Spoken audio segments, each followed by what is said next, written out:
Buenas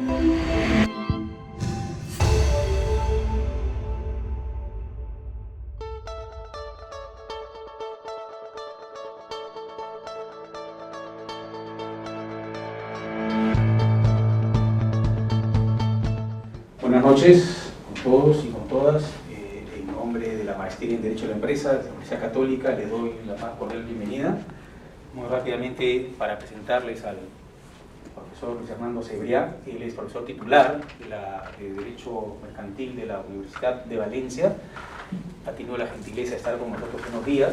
El día de hoy vamos a tenerlo en esta conferencia sobre las obligaciones de confidencialidad de los administradores, ¿no? Y el uso de la información privilegiada. ¿De acuerdo? Entonces, en el tiempo que tú quieras, Hernando, y después, con gusto, las preguntas que los presentes quieran formular. ¿De acuerdo? Bienvenido y muchas gracias. Muchas gracias. Bueno, llevo esto, pero no sé si se escucha. Bueno, gracias por la invitación, en particular al profesor Edison Tabra.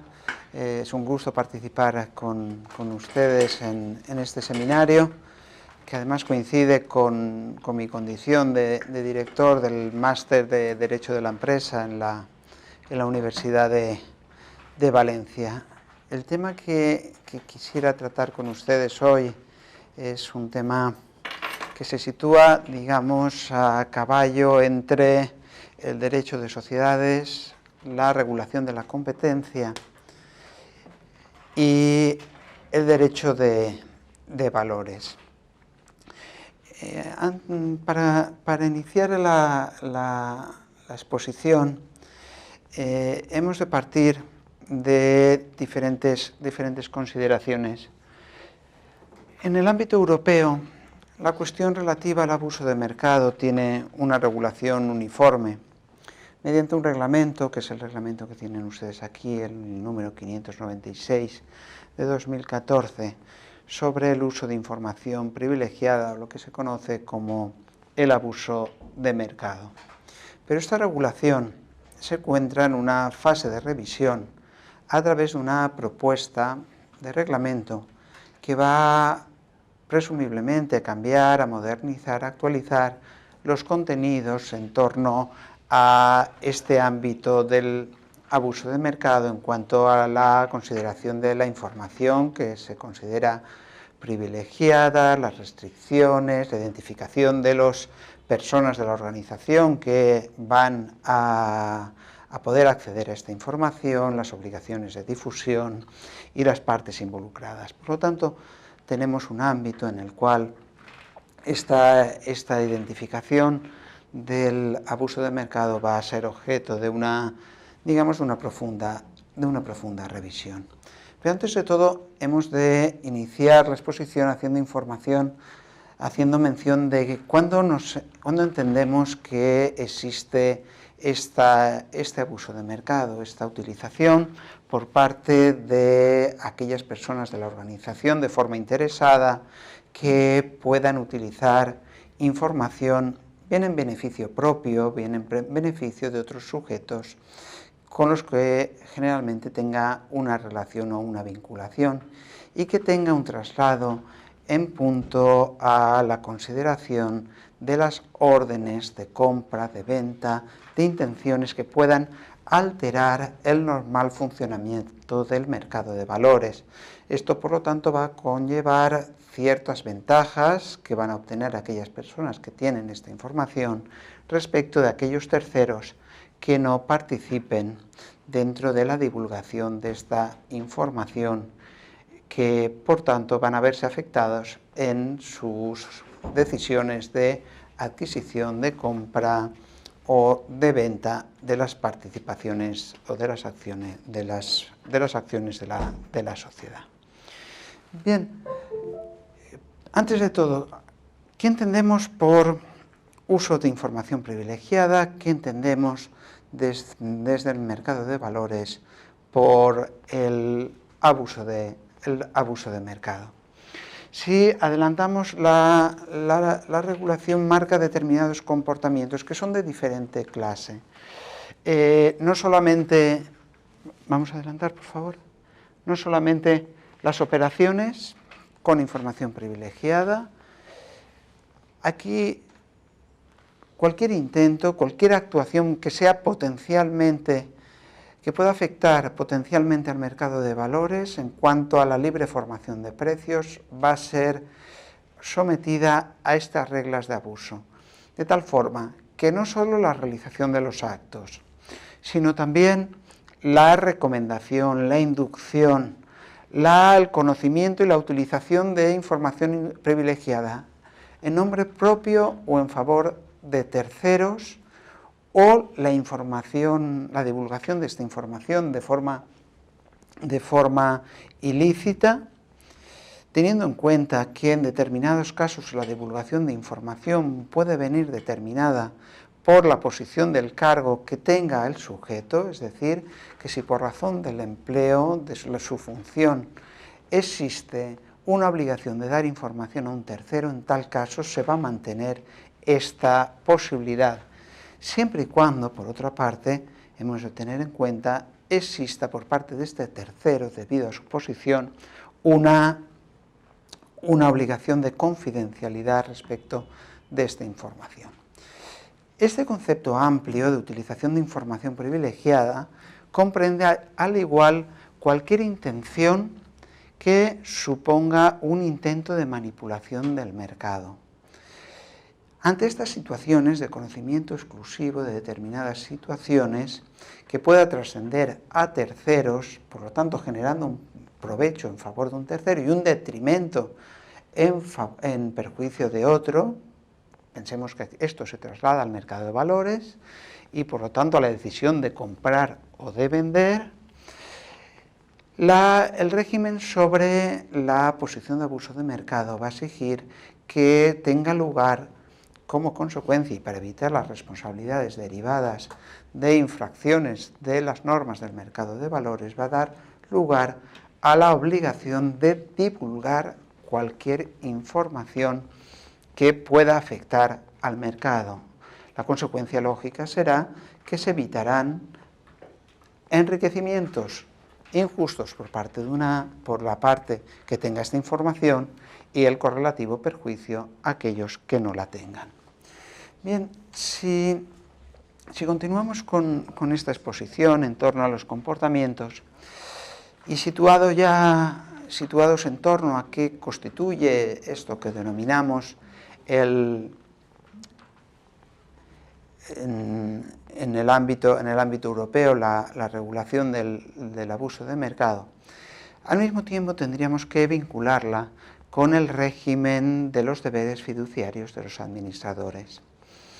En España, al igual que acá en Perú, encontramos una regulación en torno tanto a los conflictos de intereses como la obligación de guardar secreto o reserva, creo que se dice en la Ley General de Sociedades, confidencialidad, al fin y al cabo, en la Ley de Sociedades de Capital, de aquella información que el administrador reciba como consecuencia del cargo. Es cierto que la regulación española permite una excepción, es decir, salvo que exista la obligación del administrador de divulgar ciertas informaciones, por ejemplo, a las autoridades públicas que tengan que realizar las correspondientes inspecciones fiscales o a los contadores, a los auditores de estas sociedades. Y junto con ello, tanto la regulación española como la regulación peruana establece lo que denominamos las situaciones de conflicto. Un administrador que tenga una obligación de confidencialidad, si quiere revelar esta información a un tercero, va a tener la obligación de solicitar la correspondiente dispensa, en este caso a los administradores no conflictuados. El resto de administradores pueden autorizar este acto. Ahora bien, en cualquier caso, esta información no puede perjudicar al interés social. Por lo tanto, vemos que confluyen diferentes aspectos de dos regulaciones que afectan al comportamiento de los administradores sociales. Aquí, por otra parte, se ha de tener en cuenta que en el derecho estadounidense, donde se admite ciertas licencias, ciertas autorizaciones respecto de la actuación o de la previsión ex ante de la posibilidad de no desonerar de responsabilidad por ciertas actuaciones, como es en el caso de la obtención de provechos, de ventajas patrimoniales, por el aprovechamiento de oportunidades de negocio. Sin embargo, esto que se modificó ahora unos años en la regulación, en los comentarios a la regulación de el modelo de la ley modelos estadounidense, no va a existir en los casos de violación del deber de confidencialidad, que generalmente se vincula al ámbito del uso de los activos sociales. Estos son elementos de apropiación y, por lo tanto, no cabe exonerar de la responsabilidad derivada de esta actuación de violación de los secretos empresariales. Bien, si continuamos, nos podemos plantear, bien, ¿y este concepto de secreto empresarial adopta alguna forma en concreto dentro de la regulación como consecuencia de una normativa europea? En España, recientemente, no hace mucho tiempo, se han incorporado las normas relativas a la protección de los secretos empresariales, de la obtención de determinadas informaciones, y cómo esta información, que no tiene un carácter de bien de la propiedad industrial, sin embargo, pueda ser utilizada con fines de comercialización. Por lo tanto, estos secretos empresariales van a poder ser objeto de contratos de cesión de estos derechos, de licencia, como cualquier otro derecho de la propiedad inmaterial. Aquí la cuestión se cierne en torno a qué afectación puede tener esto desde la perspectiva del derecho antitrust o del derecho de defensa de la competencia. Bien, aquí nos encontraríamos que en determinados casos las empresas pueden negociar con sus secretos empresariales, con sus informaciones confidenciales, y esto a su vez puede llevar a ciertos problemas de realización de actos colusorios en el mercado. Sin embargo, desde la perspectiva del derecho antitrust, que como ustedes saben, tiene por finalidad última velar por el buen funcionamiento del mercado y evitar conductas que finalmente perjudiquen a los consumidores, nos vamos a encontrar con que siempre que estas informaciones no puedan o no tengan por objeto la fijación de precios futuros, desde diferentes perspectivas, principalmente desde la organización de la cooperación y el desarrollo económicos, ya se ha planteado que estas situaciones en las cuales las sociedades pueden compartir informaciones, y si comparten informaciones es porque se realiza a través de los actos de los administradores, puede ser una medida generalmente aceptada, de tal manera que las sociedades que tengan esta información pueden reaccionar mejor a los cambios de las circunstancias del mercado. De tal manera que esta actuación no comporte por sí una violación del derecho de defensa a la competencia y, por lo tanto, tenga carácter lícito desde esta perspectiva. Si continuamos con esta cuestión, quisiera incidir en lo siguiente. Desde un tiempo a esta parte se ha planteado en la posibilidad de la existencia de reuniones informales entre los accionistas y el órgano de administración. Ustedes, que supongo habrán estudiado ya el derecho de sociedades, tradicionalmente habrán estudiado que en las sociedades existen dos órganos aquí en Perú.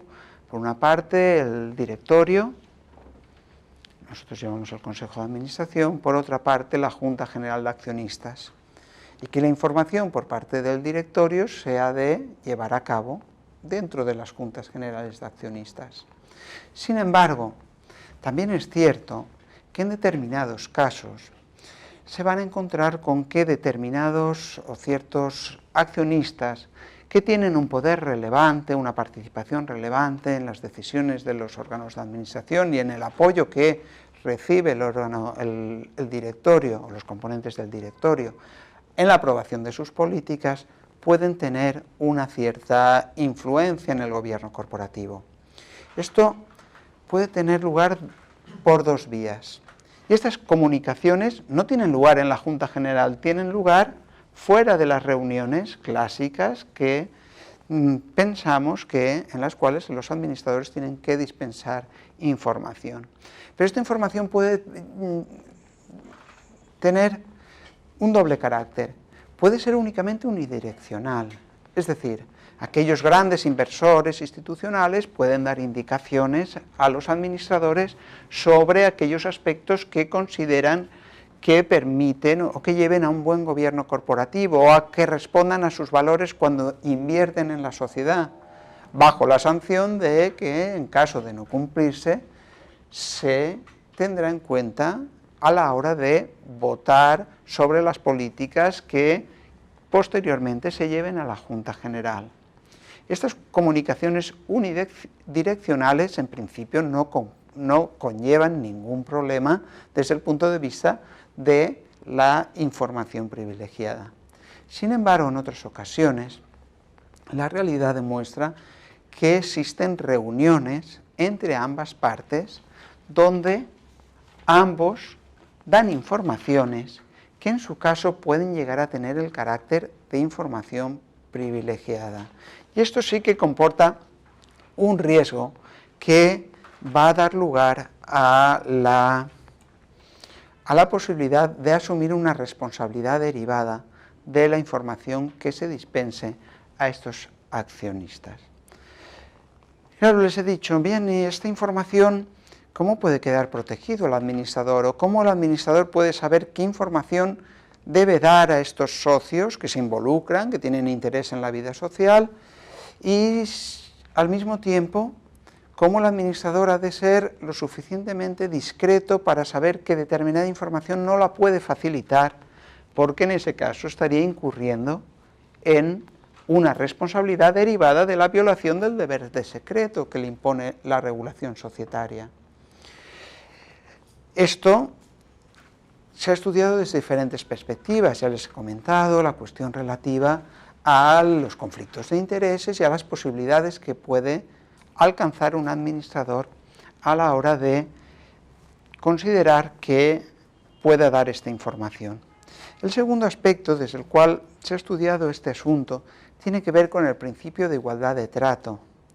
La regla de la igualdad de trato establece que en las mismas condiciones el administrador tiene la obligación de tratar igual a los socios y a los accionistas. Pero el problema es, ¿y podemos considerar que todos los accionistas están en la misma posición jurídica? Aquí podemos encontrar accionistas de diferente clase, no es lo mismo, digamos, aquel accionista que tiene información, que es profesional, que maneja una cartera de valores, que conoce la evolución del mercado, que aquel pequeño inversor que se encuentra en una posición más débil.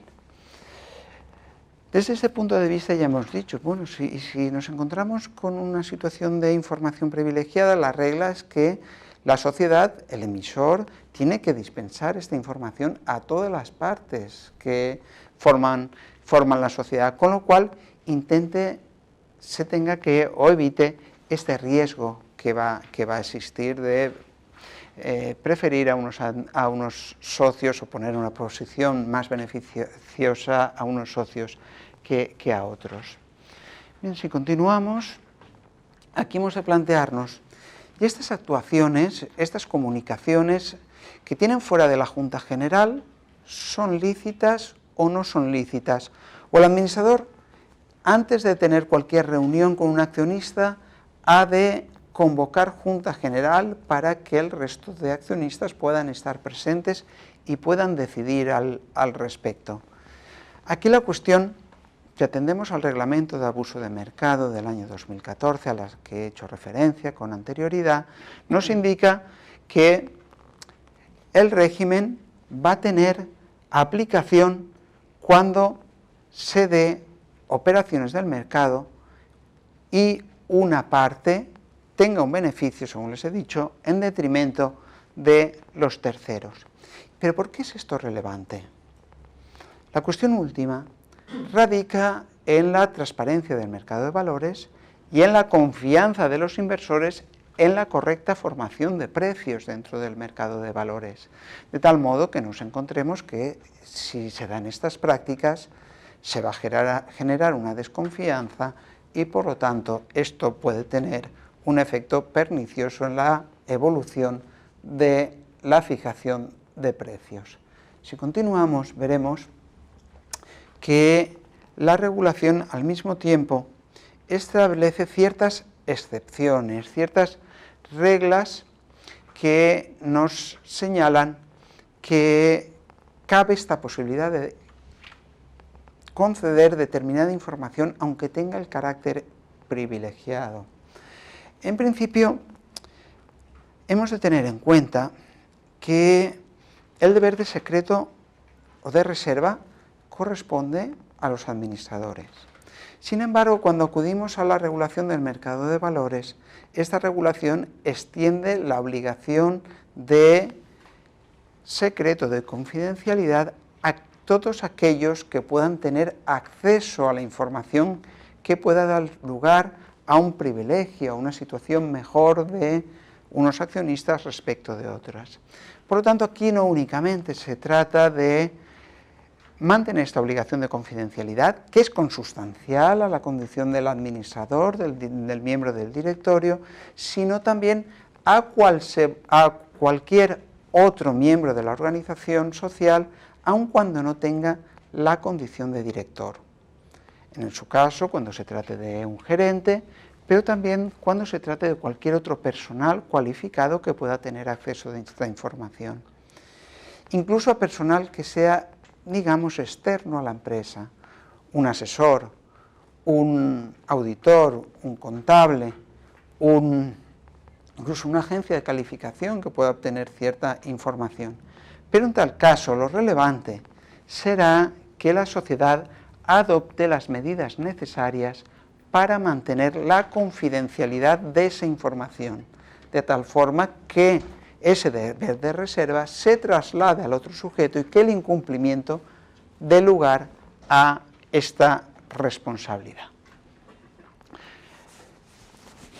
Aquí nos encontramos ya con ciertas reglas que se van a tratar de flexibilizar en cierta medida las cuestiones relativas al abuso de mercado. En este ámbito se ha de tener en cuenta, ya les he dicho que el ámbito subjetivo de aplicación es más amplio que el que tenemos el derecho de sociedades. Se ha de tener en cuenta que se busca una cierta flexibilización. Las sociedades, en principio, dentro de su compliance normativo, van a tener la obligación de indicar cuáles son las personas que en principio van a tener acceso a esta información sensible, a estos secretos empresariales, a estas cuestiones que puedan tener repercusión en el mercado de valores. Pero al mismo tiempo se establece, o la pretensión es establecer que aquellas sociedades que entran a cotizar en el mercado de valores, sin embargo, puedan limitar la divulgación de esta información, al menos durante los 5 primeros años de cotización. Aquí en este ámbito tenemos una sentencia del Tribunal de Justicia de la Unión Europea, muy conocida en el año 2005, en el cual ya se trataba estas consideraciones. ¿Por qué? Porque entre otros aspectos, la sustitución de un administrador por otro, pensemos un administrador que tenga una mayor reputación en el mercado, puede hacer que el precio de las acciones suban, de tal modo que si una persona conoce el cambio de administrador por otro que tenga una mayor reputación antes que el resto, puede llevar a que decida realizar operaciones de compra a un precio menor que el que tendrá posteriormente cuando se comunique al mercado esta situación. De esta manera, se plantea si ustedes saben que, por ejemplo, en determinados países dentro de la Unión Europea, el régimen de dirección es de cogestión, es decir, con la configuración de un Consejo de Vigilancia, y en las grandes sociedades, en el Consejo de Vigilancia, participan representantes de los trabajadores, y en el directorio participarían principalmente aquellas personas designadas por la Junta General, sin perjuicio de que determinados miembros del directorio sean necesariamente directores independientes.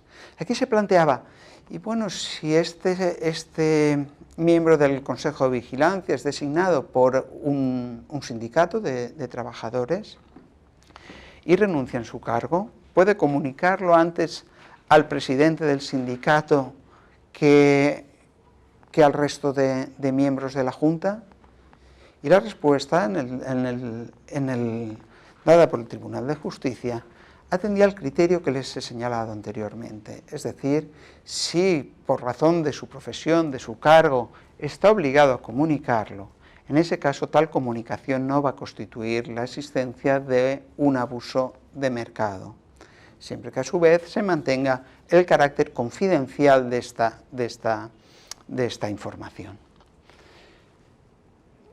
Bien, continuando con la exposición, por otra parte hay una cuestión que va a ser muy relevante, o ha adquirido una gran relevancia en los últimos tiempos, y que tiene que ver con lo que yo les estaba diciendo con anterioridad. En la práctica se advierte en los mercados de valores que el pequeño inversor, tradicional inversor, o las familias que son, digamos, de control y que permanecen como un capital estable, dentro de estas organizaciones cada vez más está adquiriendo una mayor relevancia la posición que asumen determinados intermediarios financieros. ¿A qué me refiero cuando hago mención de estos intermediarios financieros? Estoy hablando de los gestores de activos. Algunos gestores de activos en el mercado de capitales son muy relevantes y conocidos. El más es BlackRock, que gestiona unas cantidades de capital de inversión muy importante, fondos de pensiones que aglutinan diferentes inversores y actúan en el mercado, asesores de voto que indican cuáles son las orientaciones o su posición respecto de las políticas de gobierno corporativo que llevan determinadas entidades. Bien, aquí la cuestión ya se plantea, al menos en el ámbito europeo, no solo desde la perspectiva de la utilización de esta información por aquellas personas que ordenen operaciones de compra, de venta, de acciones, sino también todas aquellas entidades que participen en la gestión de fondos, de tal forma que esta regulación no únicamente va a afectar a empresas de inversión en el mercado de valores, sino también a todos estos intermediarios que se ubican entre lo que denominamos la sociedad y el beneficiario último del resultado de la inversión, de tal forma que queden involucrados dentro de este régimen. Así, por lo tanto, se habla de la existencia de órdenes por cuenta propia, por cuenta ajena, fondos gestionados, es decir, aquellas entidades que gestionan carteras, portafolios de valores y que actúan en el mercado. Para evitar esta conducta, se establecen ciertas reglas de confidencialidad de la información, de tal forma que esta información no pueda ser divulgada en el mercado y se mantenga, al menos, en orden a la relación que exista entre la sociedad y sus accionistas. Si continuamos, se nos plantea, bien, situado este marco, esta conducta, este régimen resulta afectado, resulta prohibido. Cabe la posibilidad de que existan este diálogo, esta comunicación entre los diferentes accionistas, principalmente los grandes inversores, los fondos de pensiones, los hedge funds y las sociedades. Bien, hemos dicho que esto es una cuestión que no tiene regulación específica en el derecho de sociedades. Sin embargo, estas prácticas vienen a tener cierto reconocimiento, al menos en España, a través del Código de Buen Gobierno de las Sociedades Cotizadas. El Código de Buen Gobierno de las Sociedades Cotizadas señala en su artículo o en su principio cuarto, recomendación cuarta, que se admita la política relativa a la comunicación de contactos con los accionistas, por lo tanto, diálogo continuo en reuniones privadas. Aquí tienen los inversores institucionales, a los cuales yo he hecho referencia con anterioridad, en el marco de la implicación de la sociedad. Y también con los asesores de voto, otra figura, les he comentado, aquellas instituciones que tienen por objeto asesorar, indicar cuál es el principio de gobierno corporativo que llevan las empresas y recomendar a sus clientes votar a favor o votar en contra de determinadas decisiones. Por ejemplo, en España, una de las sociedades que creo que ustedes tienen aquí es Telefónica, Movistar. Telefónica, en los últimos años, el presidente José María Álvarez Pallete, digamos que las Juntas Generales, no sé si aquí también, las Juntas Generales ordinarias se han de celebrar en los 6 primeros meses del ejercicio. No sé si coincide con el plazo en la celebración de las Juntas Ordinarias para aprobar los estados financieros. Sin embargo, se está dando un fenómeno curioso, y es que las Juntas se están adelantando a los 3 primeros meses. Y en las Juntas se aprueba todo, y no se discute nada. ¿Y por qué? Porque todo lo que había que discutir en esas juntas ya se ha discutido previamente con los inversores institucionales. Con lo cual el administrador sabe que lo que lleva a la junta se va a aprobar. Porque si no, no lo lleva a la junta, porque va a tener una sanción reputacional. El administrador ha llevado un tema, por ejemplo, su retribución variable, y los inversores no la van a aprobar. Eso afecta su imagen ante el resto de no solo de accionistas, sino de empleados, de las sanciones, se entiende como una sanción a su gestión. Por lo tanto, estas cuestiones se tratan en reuniones previas. Y la recomendación ya nos dice, no, esto es válido, esto se autoriza.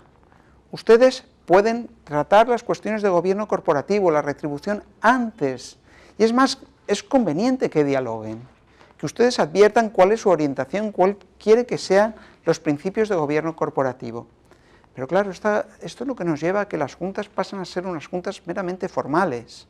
¿Por qué? Porque si yo no tengo capacidad de influencia sobre la decisión final y la decisión está tomada, yo que soy un pequeño inversor, mi consecuencia será que lleve a una conducta que denominamos de apatía racional. No va a servir para nada, aquí puedo gritar, puedo decir lo que quiera, pero esta decisión ya está tomada. Claro, aquí se nos dice, pero en todo caso estos diálogos han de ser respetuosos contra el abuso de mercado y ha de dar un trato semejante a los accionistas que estén en la misma posición. El principio de igualdad, que en nuestra Ley de Sociedades de Capital lo tenemos en el artículo 97. Si continuamos, algo parecido se encuentra en el Código de Buen Gobierno si estuviese errado, por favor me rectifican, pero no tan desarrollado. Aquí, en el Código de Buen Gobierno de las Sociedades en Perú, se nos dice un trato igualitario a los accionistas de la misma clase y que mantienen las mismas condiciones. ¿Pero alguna vez hay un accionista que tenga las mismas condiciones? No, porque un accionista puede ser que tenga capacidad de influir en el gobierno corporativo y otro tenga menos acciones y por lo tanto no tenga capacidad de influir. Aquí mucho se ha hablado sobre este tema, principalmente la doctrina alemana, en torno a que este principio de igualdad a los accionistas en la práctica no se está utilizando nunca, aun cuando se alegue, porque a diferentes situaciones el accionista estaría en situación diferente, diciendo, bien, sin que suponga la concesión de información privilegiada a un grupo de accionistas. Bien, En este caso se nos plantea, si vamos al artículo 175, nos habla de la información fidedigna, pero esta información fidedigna se entiende dentro del marco de la Junta General, sobre los aspectos sociales, aspectos de sostenibilidad, aspectos financieros de la empresa, informaciones suficientes. Entonces se nos plantea, ¿y cuál es el ámbito de la, si podemos pasar, cuál es el ámbito de la comunicación? Porque claro, dentro de la organización social nos encontramos con muy diferentes tipos también de administradores. Aquí cabe la comunicación interna entre el consejero dependiente, o lo que nosotros denominamos el consejero dominical, y los socios que designan al consejero. Es más, es que el consejero o el miembro del directorio puede ser accionista de la sociedad. De tal forma que cabe entender que divulgará información, aun cuando sea información privilegiada, a la persona que lo designe. Aquí algún autor español ha hablado de la existencia de un mandato natural entre el administrador, que nosotros llamamos dominical, o quizá mejor dicho representativo, y digamos el socio, el accionista o el grupo de accionistas que lo designa. Hay que pensar que el administrador no va a informar al socio de control, sería algo ilusorio, porque en la práctica el administrador, su posición depende de la persona que lo designa en el órgano de administración. Por lo tanto, aquí cabe lógicamente entender que no existiría divulgación de información, salvo que exista una connivencia entre ambas partes con la finalidad de alterar los precios del mercado. ¿Qué pasa con las relaciones con aquellos inversores institucionales? Aquí el mismo reglamento de 2014 nos dice, no, mire, es que esta comunicación no se puede prohibir. Aquí, si queremos, desde el punto de vista europeo, fomentar la implicación de los accionistas en el funcionamiento de las sociedades y en el buen gobierno corporativo, tiene que existir esta información. Y por lo tanto, el principio, el reglamento no impide estas comunicaciones, estos diálogos entre las partes. Es más, esta comunicación se entiende que mejora el gobierno corporativo y por lo tanto permite que los mercados sean más eficientes, siempre que estos inversores adopten posturas que permitan mejorar el gobierno corporativo y la transparencia de la información. Entonces, ¿dónde radica el problema en torno a esta cuestión? En la existencia de un riesgo objetivo de difusión de la información a determinados grupos. Pero claro, desde el punto de vista del abuso de mercado, no toda información tiene la misma relevancia en el marco de la fijación de precios por el mercado. Hay determinada información en la cual sí que existe un riesgo objetivo de su utilización con fines que afecten al mercado. ¿Y cuál es esta información que queda, por lo tanto, prohibida? Aquella que tiene que ver con el reparto, ustedes llaman de utilidades, política de distribución de resultados, que nosotros llamamos beneficios. En temas que tengan que ver con fusiones, adquisiciones de empresa, de tal forma que la información privilegiada, la utilización de una parte de esta información pueda beneficiar con carácter previo a uno o a otro. Políticas de estrategia de empresa, desarrollo de productos. Les he dicho antes, el nombramiento de administradores y de auditores, que también pueden suponer una alteración en la fijación de los precios dentro del mercado. Operaciones de reestructuración, de solicitudes previas de comunicación de una solicitud de declaración de insolvencia o de concurso. Pero claro, si yo sé que abierto a determinados socios que la empresa va a entrar en insolvencia o está en lo que denominamos, esto se ha modificado también en el régimen europeo, en una probabilidad de insolvencia, en ese caso, esta noticia al mercado va a generar la depreciación del valor de las acciones. Y si yo lo comunico a una parte y no lo comunico a otra, estoy generando ventajas. Claro, aquí por otra parte, se nos plantea, y estos diálogos que existen, que pueden ser de carácter organizativo, ya les he dicho, de mejora del gobierno corporativo, ¿sirven a su vez a los administradores para mejorar la gestión de la sociedad? Porque si sirven para mejorar la gestión de la sociedad, las decisiones que adopten como consecuencia de estos diálogos con los accionistas va a dar lugar a una mejora del gobierno corporativo. De tal manera que dentro de lo que denominamos la regla de la discrecionalidad empresarial, de la Business Judgment Rule, si tienen estas informaciones sobre las tendencias del mercado por el diálogo que mantienen con los inversores, van a poder justificar mejor cuáles son sus decisiones de inversión y por lo tanto seguir lo que denominamos un procedimiento adecuado de información a la hora de adoptar decisiones. Porque si yo, que tengo dentro de mi sociedad un inversor institucional, por ejemplo BlackRock, o tengo un fondo soberano que ha invertido en mi sociedad y quiere que tenga una determinada orientación, me pueden dar información sobre el mercado y determinadas circunstancias, yo a la hora de decidir podré decidir con mayor información que si no tuviese esta relación, esta conexión con los inversores de la sociedad, porque a fin de cuentas el administrador está velando por la buena salud de la sociedad y por lo tanto en la adopción de decisiones, cuanta más información tenga relevante, mejor será para el resto de la sociedad. Por eso, en principio, no se va a prohibir estas comunicaciones. Si continuamos,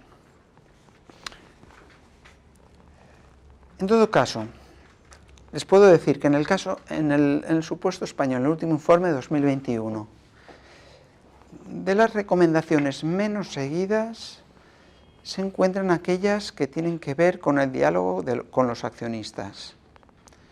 Saben ustedes que en este marco que hemos indicado anteriormente, de los principios, de las recomendaciones, del código, porque esto viene regulado por Código de Buen Gobierno, es decir, las sociedades dirán si mantienen o no mantienen un diálogo con sus accionistas, si tienen unas políticas de implicación con los accionistas y si las incorporan, en su caso, a la página web corporativa. Saben que las sociedades cotizadas tienen obligación de tener una página web corporativa, a la cual incluyen sus informaciones y de este modo incluyen esta política de compromiso. Es cierto que es de las 10 recomendaciones menos seguidas. En España tenemos más de 40 recomendaciones de buen gobierno. Si bien es cierto que en los últimos tiempos ha pasado de ser seguida por el 60% de las sociedades cotizadas a un incremento de en torno al 12%. Ya son casi 3 de cada 4 sociedades cotizadas las que incorporan las políticas de implicación, es decir, cuáles son sus comunicaciones, cuándo tienen estas comunicaciones, sobre qué temas se hablan en estas reuniones que en principio tienen un carácter informal. Y solo el resto, una cuarta parte de estas sociedades no informa sobre este aspecto. Dice, yo decido no informar.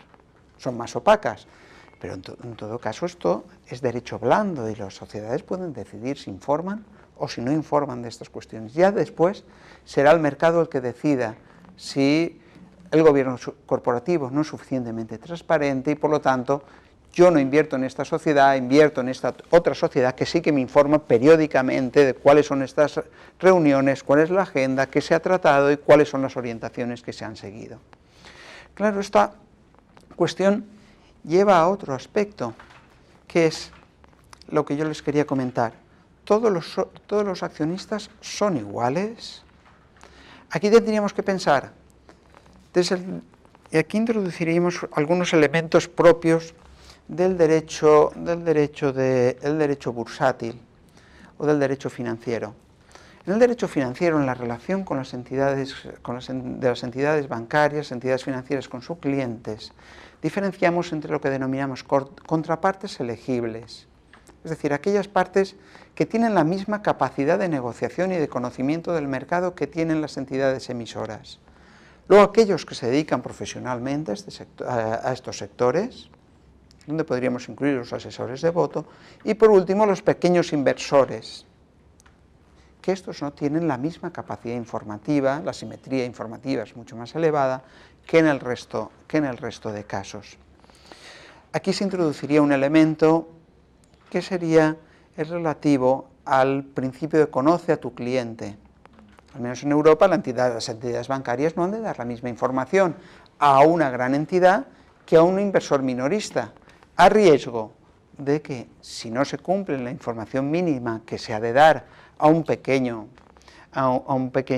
inversor, a un pequeño cliente, la declaración de voluntad, por ejemplo en inversiones complejas, puede ser declarada nula por vicio en el error, por falta de comunicación suficiente.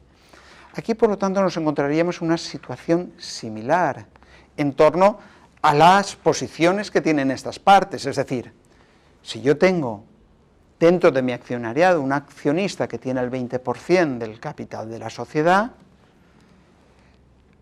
y que tiene capacidad de influencia y de decisión en la Junta General, el trato que yo tendré con este gran inversor no será el mismo que el que tenga con un pequeño inversor que invierte una cantidad ínfima dentro de mi capital social. De tal forma que aquí también hemos de reconocer que estos diálogos no son con todos los accionistas de la sociedad. Aquí hay que indicar quiénes son los sujetos que participan en estos diálogos. Bien, aquí nos vamos a encontrar, ya les he comentado, con una ley que es la Ley de Mercado de Valores ha reformado recientemente en España.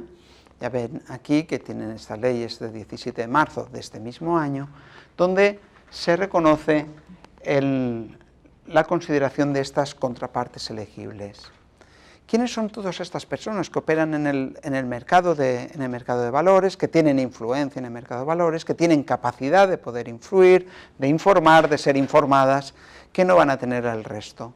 Empresas de inversión, compañías de crédito, entidades aseguradoras y de reaseguros, organismos de inversión colectiva, entidades de capital riesgo, fondos de pensiones, órganos de gestión de fondos de pensiones. No sé yo si aquí, supongo que sí, ha habido una serie que ha tenido bastante éxito en los últimos tiempos. En España se ha mantenido el nombre, que es en inglés Succession, no sé si aquí se llama Sucesión, no sé si lo han podido... Bueno, más o menos esta serie, desde un punto de vista, digamos, ha tenido mucho éxito, ¿verdad?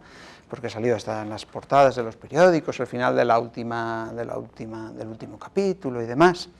Pero bueno, viene a reflejar esta necesidad de obtener inversión, de inversores solidarios, de inversiones de capital riesgo, de participación de accionistas minoritarios que son relevantes, de constitución de mayorías en Junta General, de disputas por el poder, de disputas por parte de obtener representación en las Juntas Generales. Bien, aquí por lo tanto nos encontramos con todas fusiones, adquisiciones de empresa, todas estas cuestiones siempre van a ser relevantes en la configuración de los precios. Bien, si seguimos con este criterio, nos vamos a encontrar con que el régimen va a tratar de establecer situaciones en las cuales va a existir una obligación de divulgar la información y en otras situaciones distintas van a tratar de fijar las reglas que establezcan el marco de confidencialidad de la información. Con esto volveríamos al ámbito de la regulación de la regulación del abuso de mercado y de la obligación de divulgación a través de la página web. Si continuamos, esto ya lo hemos visto,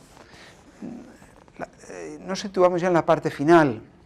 En la parte final de la exposición les quiero traer a colación las cuestiones que tienen que ver con la propuesta de reglamento. En la propuesta de reglamento ya les he comentado que un aspecto esencial de la divulgación de la información es evitar que se perjudique el interés social, que el precio de cotización sea inferior como consecuencia de la divulgación de información. Aquí La primera cuestión que tenemos es, ¿y qué entendemos por el interés social? ¿Cuándo resulta afectado? Porque una actuación de abuso de mercado puede ser que afecte al mercado en general y a los inversores que participan, no necesariamente a la sociedad, porque el mercado es un mercado secundario. El beneficio o la pérdida la tendrá aquel que venda o compre, el que invierta, pero no necesariamente la sociedad. De tal manera que en determinados casos se nos indica que el interés social va a poder justificar que se realicen determinadas actividades de difusión de información de forma localizada. Pero claro, aquí el reglamento no nos está diciendo gran cosa, porque traslada a la Autoridad Europea de Valores y Mercados la decisión de elaborar una lista de conductas que resulten autorizadas. Lista de conductas autorizadas en consideración al interés social, y que a día de hoy no se ha publicado, no sabemos cuál será la orientación en este sistema. Y luego tenemos cuestiones que tendrían que ver con la cláusula rebus sic stantibus, es decir, que si se ha adoptado una cierta orientación, una información al mercado, se trate de no alterar el criterio de la información que se ha dispensado previamente al mercado. Con todo, la regulación va, si podemos pasar a la siguiente, la regulación va a tratar de proteger determinadas situaciones que se pueden dar en el mercado y que conviene no trasladar al mercado, aun cuando pueda afectar al normal funcionamiento de la empresa. Aquí hemos hablado anteriormente de la situación de la insolvencia, la comunicación de la insolvencia. Esta comunicación en principio se puede mantener confidencial en las empresas de crédito. ¿Por qué? Porque hemos dicho que el mercado se mueve por signos de confianza, y cuando se da a conocer al mercado que una entidad de crédito está en una situación de debilidad, y si existe la obligación de difundir esta situación de debilidad, los depósitos que tenga esta entidad tienden a ser retirados por los... Tenemos muy próximo, por ejemplo, el caso de Silicon Valley Bank, de hace unos meses, y en Europa por una entidad suiza, que era la segunda de Europa, lo cual lleva a la necesidad de adoptar medidas por los estados para evitar la insolvencia de estas entidades.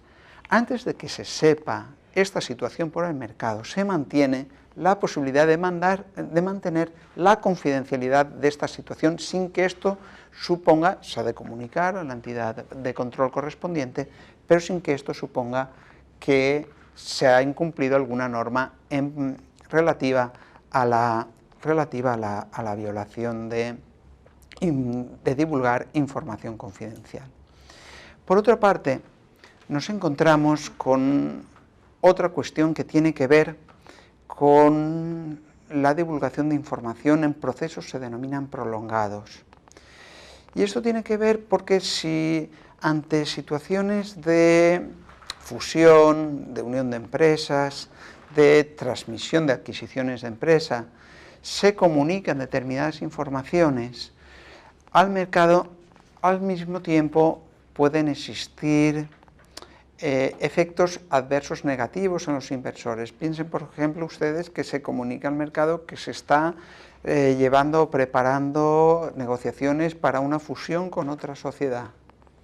Los inversores pueden pensar que ante esa situación se van a incrementar los precios y adoptar decisiones en torno a la adquisición de nuevas acciones. Pero si posteriormente no se celebra, no se aprueba esta fusión por las Juntas Generales, en ese caso se está llevando a engaño a los propios inversores que confían que esto se va a llevar a cabo y se encuentran con que posteriormente no tiene lugar.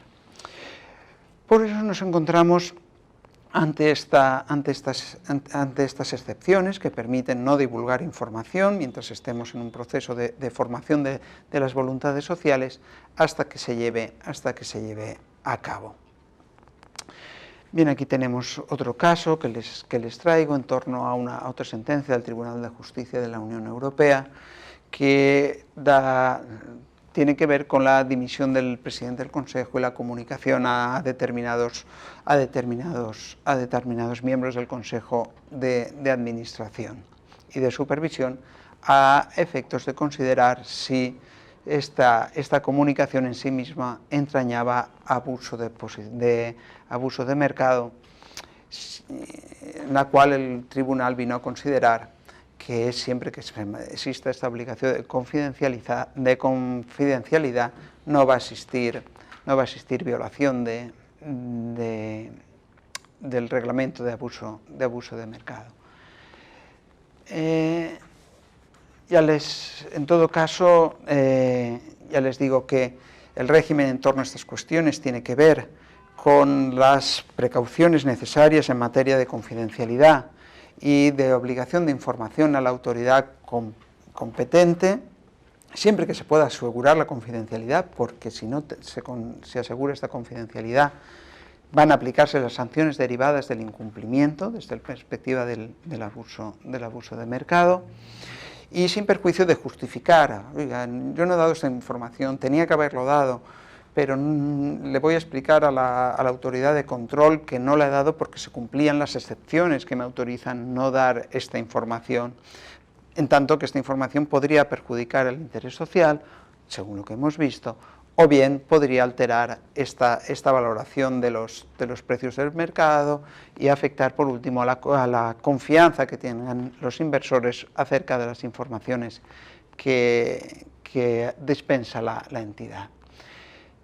Bien, en todo caso, la orientación del nuevo,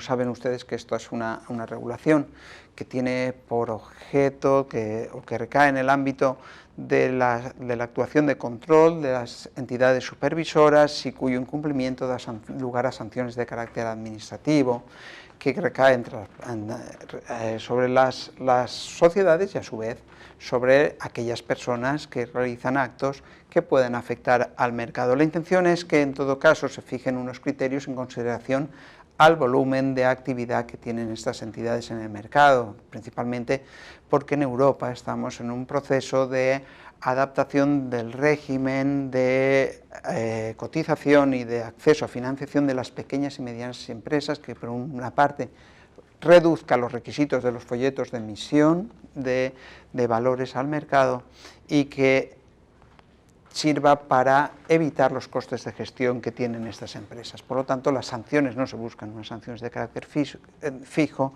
sino de carácter variable en consideración a la facturación que tengan estas entidades emisoras. Bien, para concluir, y tanto no sé si ustedes están muy al tanto sobre esta materia, y quisiera dejarles al menos una idea respecto de la necesidad de esta regulación. Esto tiene un caso paradigmático, no sé si conocen al autor de origen valenciano, como es mi caso, Vicente Blasco Ibáñez, que entre otras obras escribió Los cuatro jinetes del Apocalipsis. Él escribía periódicamente allá en España, en el diario El Pueblo, y él recogía este fenómeno que es bien conocido. ¿Qué ocurrió en la guerra entre Francia y el Reino Unido? No sé si ustedes conocen la banca Rothschild, una banca bien conocida en el sector financiero. Digamos que la familia Rothschild se encontraba en diferentes lugares de Europa financiando a diferentes estados. Cambió su apellido por el apellido Meyer, porque era de origen judío, y financió a la corona inglesa en la lucha contra Napoleón. En la lucha contra Napoleón, un miembro de esta familia, Nathan Rothschild, financiaba a la corona inglesa. Vencido Napoleón por Wellington, hizo correr la noticia de que Francia había vencido la guerra. Y a su vez vendió todas las acciones que tenía en la bolsa de la City de Londres.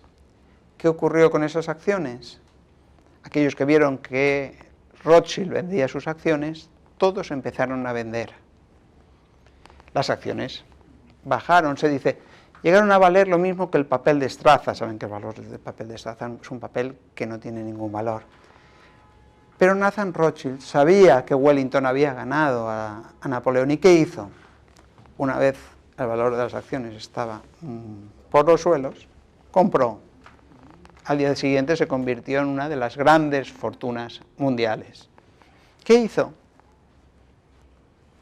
Una actividad, una acción de abuso de mercado, de utilización de información privilegiada. Espero que con esto les pueda quedar más claro el tema y las implicaciones que tiene toda esta regulación. Muchas gracias.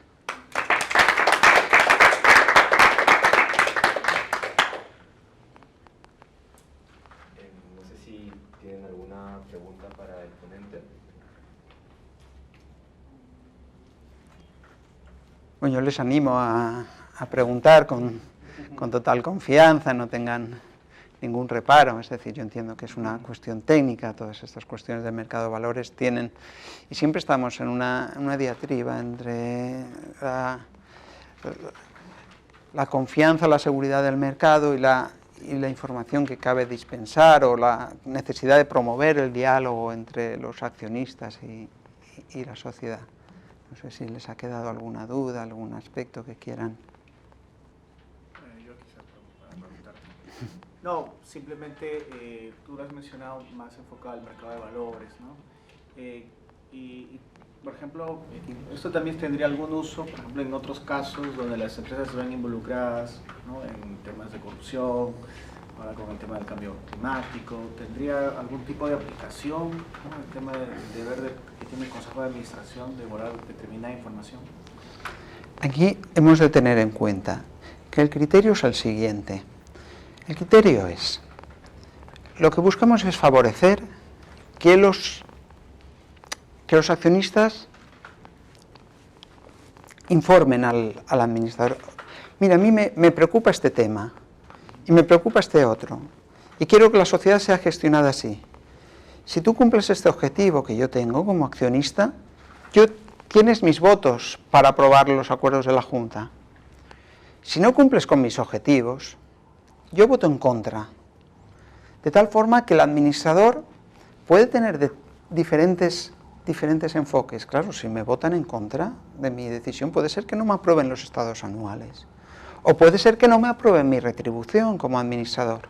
O en último extremo, es que pierdo el puesto de administrador. Y voy a ser sustituido por otra persona que cumpla con estos objetivos. Claro, desde esta perspectiva, se está diciendo, bueno, el administrador, además es bueno porque el administrador en sí mismo no gestiona un patrimonio propio, está gestionando los intereses de sus accionistas. Y estos intereses pueden obedecer a diferentes valores. Un accionista puede estar interesado en que se maximice su inversión en el corto plazo. Otro, sin embargo, puede considerar que la sociedad deba tratar aquellos asuntos que tienen que ver con la sostenibilidad, o informar sobre aquellos aspectos que aquí se está hablando mucho sobre ciertas reglas del say on pay. Cuéntame cómo va a ser tu retribución. Y va a ser variable si consigues este objetivo financiero, de volumen de negocio, la consecución de la reducción de la emisión de gases al medio ambiente, pero esos objetivos los fijan incluso se está hablando de las informaciones del Say on Climate, es decir, juntas que se dedican específicamente, o reuniones que se dedican específicamente a tratar aquellos aspectos que tienen que ver con si la sociedad cumple con determinados requisitos orientados a el cumplimiento de los objetivos del cambio climático. Es decir, todo tiene incidencia.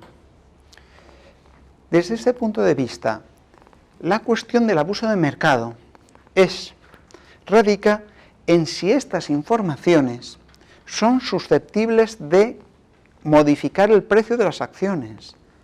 Si a través de estas informaciones yo obtengo una información de vuelta que me permite tener una información que, si yo vendo mis acciones, pueda tener una ganancia respecto del resto que no tienen esa información. Y aquí, claro, la regulación nos dice, para evitar esto, usted informe a todos. Pero bueno, espere, es que si yo informo a todos, puede ser que esta decisión, en último término, perjudique al interés social. O que esta información dependa de otra circunstancia que a su vez resulte que no se va a dar, como en un proceso de fusión. Que al final no se complete la fusión y por lo tanto las expectativas de los inversores que tengan esta información no se cumplan. En estos casos, mire, usted no tiene que informar no es necesario que informe al mercado, pero usted ha de procurar los medios para que esta información se mantenga confidencialidad, que sea confidencial, porque es que si no el administrador está violando sus deberes de secreto. Por ello el difícil equilibrio que se da en el mercado de valores entre mantener la confianza, la correcta fijación de precios y aquello que puede y no puede hacer el administrador. Esa es la cuestión última. Por ello, estamos a medio camino, les decía al principio, a caballo entre el derecho de sociedades, que dice, no, usted administrador, si tiene un secreto no lo puede comunicar, porque usted tiene un deber de confidencialidad, pero en otros casos va a ser necesario que lo comunique, porque si no, puede resultar que si no tiene esta relación con los socios, se va a encontrar con que es que puede perder su posición como administrador también en la sociedad en último extremo. Y hay que buscar el adecuado equilibrio entre todos estos intereses, que es la dificultad que tiene todo el régimen en torno al abuso de mercado. ¿De acuerdo? No sé si hay alguna otra duda, consulta más.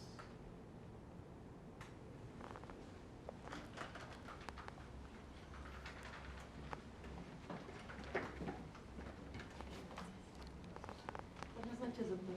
Sí, una consulta. Justo hace algunos días veía que el Perú ya estaba iniciando el procedimiento para su incorporación a la OCDE, ¿no? Entonces, a raíz de su exposición, veíamos que esto va a traer probablemente muchos cambios en nuestra legislación, forma de regulación, no solamente de aspectos como este, ¿no? Del manejo de la información en las sociedades, etc. Y también probablemente se genere regulación más estricta en varias actividades, ¿no? Entonces, desde su punto de vista, ¿cuál considera que sería el cambio más, o sea, el primer cambio, el más específico, que podría ocurrir en nuestra legislación ante nuestra incorporación a la OCDE respecto al manejo de información? Bien, esta cuestión que tiene que ver con el ámbito internacional, está claro que la incorporación a organismos internacionales siempre supone una aproximación de legislaciones. En nuestro caso, las cuestiones, al menos en el caso español, la cuestión se enfoca desde una perspectiva, yo diría, distinta. Porque, claro, en este caso tenemos el reglamento de abuso de mercado, y el reglamento de abuso de mercado es de aplicación directa. Una vez aprobado, se aplica a todos los estados. El mercado es único y, por lo tanto, además se busca lo que se denomina la unión del mercado de valores. De tal forma que se pueda cotizar en una sociedad europea, puede cotizar en el mercado que tenga por conveniente, incluso se pueden cotizar en diferentes mercados, mercados bursátiles al mismo tiempo. De tal manera que nuestro enfoque es un enfoque unitario. Esto no es una regulación que provenga del legislador español, sino que al ser europea va a afectar a todas las sociedades cotizadas. Aquí no hay margen de decir, pues decido aplicar este artículo y este otro artículo no, o es un artículo de mínimos. Esta regulación es completa.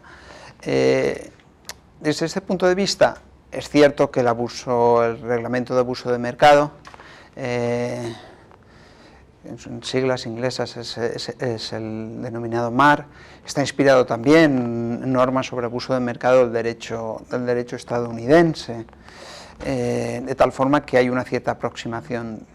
De este modo, encontramos una cierta uniformidad en las soluciones que se dan, siempre atendiendo las nuevas realidades que se incorporan al mercado de valores.